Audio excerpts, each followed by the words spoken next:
మీరు కష్టపడి ఒక 2 ఎకరాలు కొనుక్కున్నారు. మీకు 70 సంవత్సరాల వయసు వచ్చేసింది.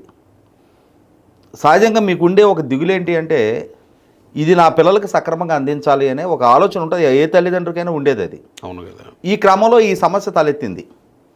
అరే ఇది నా రెక్కల ముక్కలు చేసుకొని నా జీవితకాలంలో నేను సంపాదించుకున్న ఆస్తి, నేను పలానా రైతు దగ్గర కొనుక్కున్నా, అతని దగ్గర కొనుక్కున్నాననే లింక్ డాక్యుమెంట్ నా దగ్గర ఉంది, నా పేరిట జరిగిన రిజిస్టర్డ్ దస్తావేజ్ నాకుంది, ఇన్ని సంవత్సరాలుగా ప్రభుత్వం వాళ్ళు ఇచ్చిన పాస్బుక్లు నా దగ్గర ఉన్నాయి, ఇన్ని సంవత్సరాలుగా ప్రభుత్వానికి నేను చెల్లిస్తున్న శిస్తు రసీదు నా దగ్గర ఉన్నాయి, ఈ 40 ఏళ్ళగా నేనే భూమిలోని వ్యవసాయం చేసుకుంటున్నా. ఇవాళ ప్రభుత్వం ఆన్లైన్ డిజిటల్ ప్రక్రియ మొదలుపెట్టినప్పుడు వాళ్ళు చేసుకున్న తప్పుకి ఇవాళ నా భూమి వివాదాస్పదం అయిపోతుంది. నాకు ప్రభుత్వానికి చెల్లించాల్సిన శిస్తు నా దగ్గర ఇప్పుడు వసూలు చేసుకోవట్లేదు. వాళ్ళు ప్రభుత్వం దగ్గర నుంచి నాకు రావాల్సిన గతంలో రైతు భరోసా, ఇప్పుడు అన్నదాత సుఖీభావ లాంటి పథకాలు నాకు వర్తించడం లేదు.